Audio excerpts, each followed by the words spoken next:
If you can't handle me texting my ex daily, that's your problem, she announced. You're right, I said. So I fixed my problem, packed her stuff while she was at his place, just talking.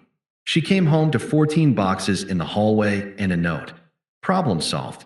Hey viewers, before we move on to the video, please make sure to subscribe to the channel and hit the like button if you want to see more stories like this.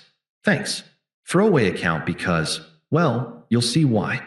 This all went down about a year ago, but it's still fresh enough that I need to get it off my chest. I figured Reddit's the place for these kinds of stories. Maybe it'll help someone else spot the red flags I missed. Buckle up, it's a long one. I'm Alex, 28 at the time, a software developer in a mid-sized city. Nothing flashy, but I had a steady job, a decent apartment, and what I thought was a solid relationship with Sarah. We met 3 years earlier at a mutual friend's barbecue. She was 26, a graphic designer with this infectious laugh and a way of making everything feel like an adventure. I fell hard. She was going through a rough patch back then, fresh out of a breakup with her ex, Mike, this wannabe musician who'd apparently broken her heart by cheating on her multiple times. I was the rebound guy who stuck around. From the start, I was all in. I helped her rebuild. When she lost her freelance gig during a slow market, I covered her share of the rent without a second thought. We'll figure it out together, I'd say. There were nights she'd cry about her past, and I'd hold her, listening as she vented about Mike's instability, how he'd disappear for days, blow money on gear he couldn't afford, and always had some side chick drama. I thought I was the stable one, the guy who showed up. Flashback to one of those early moments. We were on the couch, her head on my shoulder, and she whispered, "You're nothing like him, Alex. You're reliable." It felt like a compliment then. Now, it stings like a setup. We moved in together after a year. I sacrificed a lot, turned down a remote job offer that would have meant more travel because she hated being alone. I cooked dinners after long coding sessions, planned weekend getaways to keep things exciting, even helped her network for better design clients. She thrived, landing a steady remote role. But slowly, things shifted. About 6 months before everything blew up, I noticed her phone lighting up more often. Text from Mike. At first, it was just checking in stuff, him asking for advice on a gig, her responding. I'd glance over, and she'd smile. "Oh, it's nothing. We're friends now." Friends? The guy who cheated on her? I tried not to be that jealous type, but it escalated. Daily texts, laughing at his memes while we ate dinner. One night, I brought it up gently. "Hey, Sarah, I'm not comfortable with how much you're talking to Mike. It feels off." She rolled her eyes. "God, Alex, grow up. It's just talking. If you can't handle me having friends, that's on you." That line hit like a gut punch. I backed off, not wanting to seem controlling. But it gnawed at me. I'd lie awake, staring at the ceiling, replaying our good times. Like that road trip where we got lost and ended up at this random lake, swimming under the stars.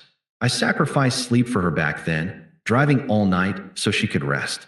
Now, she was pulling away, and I felt like the fool for caring. Her just talking turned into late-night replies, secretive smiles at her screen. I'd ask about her day, and it'd somehow circle back to Mike's latest drama. "He's going through a lot," she'd say. Meanwhile, I was the one handling our bills, our life. The confusion built slowly. Was I overreacting? Friends told me to trust her, but deep down, I knew it was emotional abandonment. She was comparing me to him subtly. "Mike's so spontaneous, you know? Making me feel like the boring backup." I poured more into us, thinking it'd fix things. Big mistake. It all came to a head one Friday evening. We were in the living room, her glued to her phone again. I couldn't take it anymore. "Sarah, this texting with Mike every day, it's crossing a line. If it's just friends, why hide it?" She set her phone down, crossed her arms, and looked at me like I was a child. "If you can't handle me texting my ex daily, that's your problem," she announced, her voice dripping with smugness. "We're adults, Alex. Mike and I have history. It's not like I'm cheating. You're being insecure, and it's exhausting." Her words landed like a slap. History? The same history where he treated her like garbage? But she twisted it, making me the villain. "You think this is healthy?" I asked, keeping my tone even, though my chest tightened. "Healthy? Please. You're the one making it weird. If you don't trust me, maybe we shouldn't be together." She grabbed her jacket. "I'm going over to his place." We need to talk about some stuff. Don't wait up. Just like that, she walked out. No discussion, no compromise. Dismissive, like my feelings were an inconvenience. I sat there, stunned, the apartment silent except for the hum of the fridge. That's when it clicked. She'd chosen. Not me. You're right, I muttered to the empty room. She was right. It was my problem, and I was going to fix it. While she was gone, at Mike's, just talking, I didn't rage or call her. No emotional outburst. I methodically packed her things. Clothes, books, that collection of sketch pads she'd accumulated over our time together. Makeup, jewelry, even the coffee mug I'd bought her on our first anniversary. It took hours. 14 boxes in total, symbolic of how much she'd integrated into my life, piece by piece. I stacked them neatly in the hallway outside the door, changed the locks. I'd paid for the place anyway, and left a simple note on top. Problem solved. Then I crashed at a buddy's place across town. No texts, no calls, just detachment, calm dignity, or so I told myself. Inside, it hurt like hell. That night, as I lay on his couch, the unfairness washed over me. I'd been loyal, committed, the guy who showed up every time. She'd manipulated the narrative, gaslit me into doubting my own boundaries. Emotional betrayal at its finest, daily texts eroding our foundation while she played the victim. I thought about the sacrifices, skipping guys' nights to be with her, fronting money for her portfolio website when she was broke. All for what? To be discarded like yesterday's news. The next morning, my phone blew up. Missed calls from Sarah, texts escalating from confusion to fury. What the hell, Alex? My stuff in boxes? This is insane. But I didn't respond. Not yet. I needed space to process. For the first few days, I went radio silent. Blocked her on everything. Social media, phone. It wasn't revenge, it was self-preservation. I focused on logistics, notified the landlord I'd be out at month's end, started job hunting for something better. But the silence let the pain breathe. I'd wake up disoriented, reaching for her side of the bed that wasn't there. Confusion turned to anger, not at her, but at myself for ignoring the signs. How did I let it get this far? I'd think, pounding the pavement on runs to clear my head. Friends checked in. Some knew the backstory, others didn't. Dude, that's cold, packing her out like that, one said. But most got it once I explained. She was emotionally checking out long before, I'd say. No begging for sympathy, though. I kept it factual. Weeks blurred. I threw myself into work, landing a promotion I'd passed on before for her. Gym sessions became routine. Therapy helped unpack the manipulation. My internal voice shifted from vulnerable, what if I overreacted, to clearer, I deserved respect, not excuses. The unfairness lingered. She'd humiliated me by prioritizing her ex, making me feel like a placeholder. But sitting with it built resilience. No rush to win or confront, just quiet rebuilding. Little by little, the fog lifted. I rented a new place downtown, smaller but mine. Started dating casually, nothing serious. Life without her drama felt lighter. I didn't know it then, but her world was about to implode. Word from mutual friends started trickling in about a month after I went no contact. At first, it was casual updates. Sarah had officially moved in with Mike, posting vague stories on social media about new beginnings and finding her spark. I didn't stalk her profiles. I was blocked anyway, but people talk. It stung a bit, hearing how quickly she'd replaced me, but I kept my head down. Focused on my promotion, longer hours, better pay. I even started a side project, coding an app for freelancers like her old self. Irony there, right? Then the cracks showed. Mike, true to the stories she'd once told me, wasn't the upgrade she thought. He was unstable as ever. From what I pieced together via a group chat I was still in before I left it, their just talking had turned physical fast.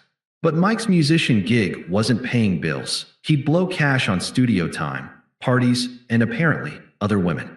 Sarah quit her remote design job to support his dreams, thinking it'd bond them. Big mistake. He started disappearing for gigs that were really hookups. Arguments escalated. He'd yell, throw things. Abusive streaks she'd warned me about years ago, now aimed at her. Karma hit hard around the 3-month mark. Mike cheated blatantly with a bandmate she'd met. When she confronted him, he laughed it off, called her clingy, sound familiar, and kicked her out. She had no job, no savings, everything tied up in his mess.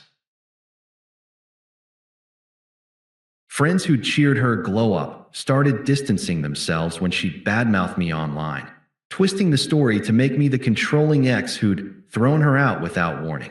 But the truth leaked. Screenshots of her texts to Mike while we were together, her dismissive breakup attitude. Mutuals stopped defending her. She ended up crashing on a cousin's couch, scraping by on gig work that barely covered basics. Isolated, broke, her reputation in our circle tanked.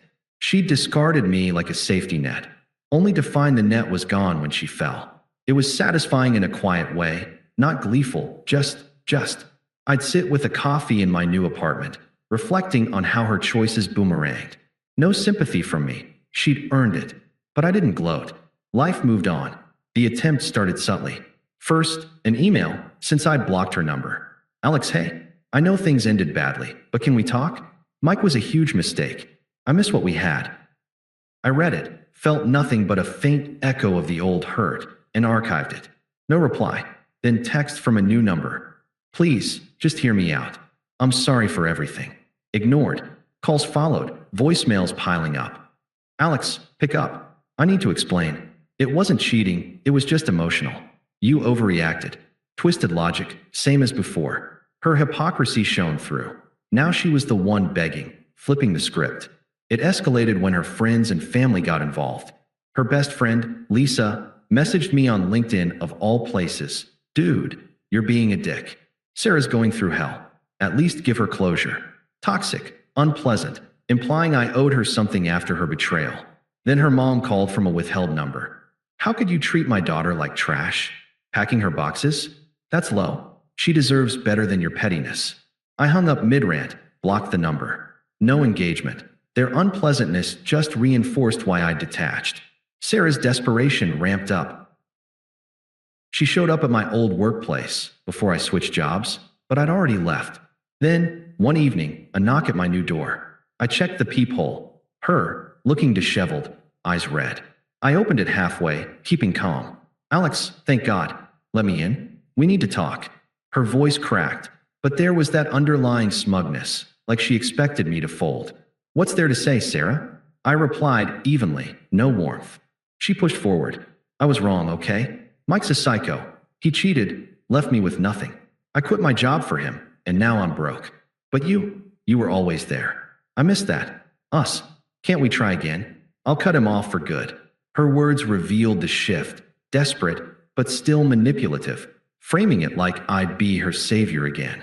You said my problem was not handling your texting, I said flatly. I fixed it. She teared up. Come on, don't be like this. I know I hurt you, but people make mistakes. Forgive me? We had good times. No, I said simply. We're done.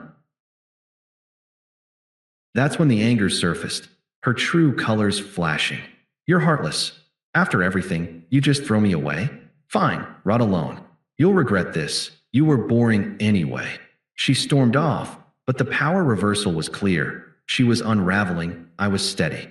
More attempts followed, texts turning frantic. Please, Alex, I'm sorry. Help me. Then hostile. You think you're better now? Enjoy your sad life. Friends piled on with guilt trips. Man up and talk to her. From one guy who'd known about the affair and said nothing. I blocked them all, one by one. Her desperation peaked in a late-night voicemail. I can't do this without you. Call me back, or else. Vague threat, but empty. I deleted it. By then, I'd met Emily, a colleague from my new team. Kind, ambitious, no drama. We clicked naturally, no ex-texting BS. Life was upgrading. The final nail came at our mutual friend Jake's birthday party, Neutral Ground, a bar downtown. I almost skipped, but Emily convinced me. Show them you're good. We walked in, her hand in mine, me in a sharp jacket from my recent bonus. Heads turned, whispers about my promotion. Sarah was there, alone in the corner, nursing a drink. She looked rough, hair unkempt, clothes baggy from stress. Our eyes met. She approached, hesitant at first. Alex, hey, didn't expect you here. Her voice wavered, eyes flicking to Emily. I nodded politely. Sarah, can we step outside? Talk privately. Desperation laced her words, glancing around like she feared judgment. I shook my head, calm and firm. No need. Our chapter ended when you chose Mike. That was your decision. She flushed. But I was wrong. Look at me. I'm a mess. You win, okay? Just give me another shot. Emily squeezed my hand. I turned to her briefly, then back. This is Emily. We're building something real. No excuses, no backups. I've grown past that. Her face twisted, hypocrisy exposed. So that's it. You're just done? After I begged. Exactly. I said, realist mode kicking in. Facts are, you made your choices. I'm irrelevant to your life now, and vice versa. Focus on yourself. She snapped, voice rising. You're an asshole. Parading your upgrade? I hope she dumps you. Heads turned. Jake pulled her aside, murmuring about leaving. I didn't react. No sympathy, no sorry things didn't work out. Just turned back to Emily, clinked glasses. The contrast was stark, her desperation on display, my peace evident. She stormed out, friends avoiding her gaze. Mutuals later texted apologies for her scene, confirming she'd burned bridges. That night sealed it. Blocked the last stragglers. Life's thriving. Emily and I just booked a trip, my app's gaining traction. Sarah? A closed book. Irrelevant. Update. It's been over a year now since that party, and I figured I'd come back with a final epilogue for anyone who's followed this saga or stumbled upon it. Life has a funny way of accelerating once you cut the dead weight, and mine's no exception. After blocking Sarah and her toxic entourage for good, I dove headfirst into the things I'd put on hold for too long. That promotion? It led to a full career pivot. I'm now leading a dev team at a startup downtown, the kind of place with ping pong tables and stock options that actually mean something. The extra income let me upgrade my apartment to a loft with killer views, and I've traveled more in the past 12 months than in the 3 years with her. Hiked Machu Picchu, surfed in Bali, even solo trekked parts of the Appalachian Trail. Therapy wrapped up strong. I don't second-guess my worth anymore. Boundaries aren't insecurity, they're essential. Emily and I, we're solid. We met at that new job, bonded over code and coffee, and it's been effortless since. No drama, no ex-texting shadows, just mutual growth. We got engaged last month during a sunset proposal on that same coast road trip spot, reclaiming the memory fully. She's everything Sarah wasn't, supportive without manipulation, ambitious without excuses. We've built a home together, complete with a rescue dog named Bite who thinks he's the boss. As for Sarah, rumors still float through old mutuals. She's bounced between jobs, dated a string of Mikes, and apparently hit rock bottom with a brief stint in therapy herself after another bad breakup. Last I heard, she tried reaching out via a fake account 6 months ago. Saw your engagement post. Happy for you. We could have had that. Blocked instantly. No response needed. Her irrelevance is crystal clear. She's a footnote now, a lesson in what not to tolerate. If anything, this whole mess taught me resilience. Loyalty's great, but not at the cost of self-respect. To anyone reading, spot the red flags early, walk with dignity, and watch karma do its thing. Life upgrades when you let go. Thanks for the support, Reddit, signing off for good. Thanks for watching.